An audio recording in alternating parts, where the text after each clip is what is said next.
The 1916 World Series. Well, it was 1916 season as well.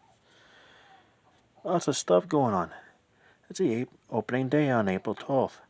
Babe Ruth wins on the mound. A 2-1 Boston win over Philadelphia Athletics. And Boston went 6-2 in their first 8 games. The Athletics and Detroit combined to set a Major League record of 30 walks in a Detroit 16-2 win. Detroit gave up 18 of those walks, and Philadelphia gave up the other 12. And then Detroit the next day gave up another 11, setting a Major League record for 29 walks by one team over 2 days.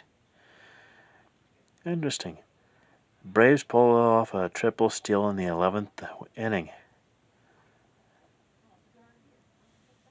on June 22nd.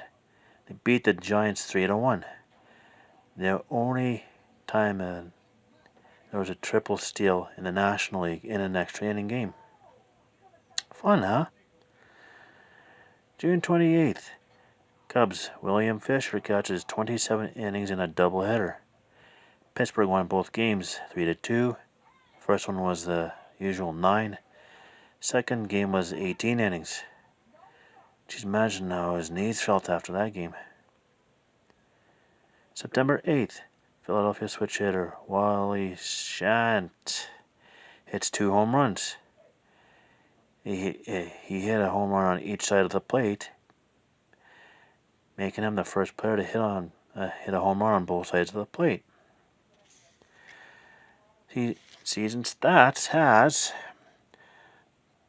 in American League, Boston went 91-63. The White Sox went 89-65, 2 back. Detroit went 87-67, 4 back. Yankees went 80-74, 11 back. The Browns went 79-75, 12 back. Excuse me. Cleveland went 77-77, 14 back. Washington went 76-77, 14.5 back. And Philadelphia had a worse season than the previous season. 36 wins, 117 losses, 54.5 back. National League had Brooklyn. First National League pennant for Brooklyn.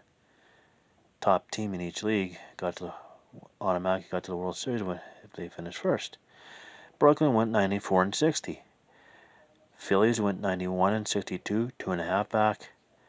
Boston went 89. No, Boston Braves went 89-63, 4 back. Giants went 86-66, 7 back. Cubs went 67-86, 26.5 back. Pittsburgh went 65-89, 29 back. St. Louis and Cincinnati each had identical 60-93 records. They both finished 33.5 games back. Season stats. Batting. Tris Speaker led the American League and the National League with a .386 average. He was with Cleveland. Wally Pipp of the Yankees hit 12 home runs. And there was a tie with that one, and you'll find out in a minute where.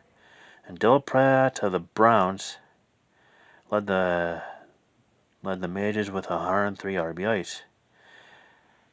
Batting in the National League, Hal Chase of Cincinnati had finished the season with a .339 average. Dave Robertson of the Giants and Cy Williams of Chicago also had 12 home runs. So a 3-way tie for most home runs. And Heine Zimmerman, who split his season with Chicago and the Giants, had 83 RBIs. Pitching, American League. Walter Johnson of Washington led the American League with 25 wins, and he led the majors with 228 strikeouts. And Babe Ruth of Boston, yes, he pitched as well as hit, had a 1.75 ERA I think he played in the outfield too, if I remember right. And in the National League, it was the Grover Cleveland Alexander show. Triple Crown winner again. Led the majors with 33 wins. Led the majors with a 1.55 ERA. And had 163 strikeouts. Now we go to the World Series. The aforementioned World Series. Game 1 on October 7th. By the way, the home ballparks, Brooklyn was played in Ebbets Field, and Boston played again in Braves Field. He's back to Game 1 on October 7th. Game was in Boston, and Boston won 6-5. Game 2 on October 9th was also in Boston, and Boston won 2-1 in 14 innings. And in that game, Babe Ruth started a scoreless inning streak of when he pitched the last 13 innings. No, Brooklyn scored their only run in the first inning, and Babe Ruth shut him down in the last 13 innings, not giving up a run. There's your 13 scoreless innings. Yeah, it ended up finishing at 29 when they got to 1918, but we'll get to that another day.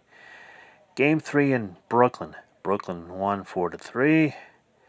Game 4 on October 11th, also in Brooklyn. Boston 6, Brooklyn 2.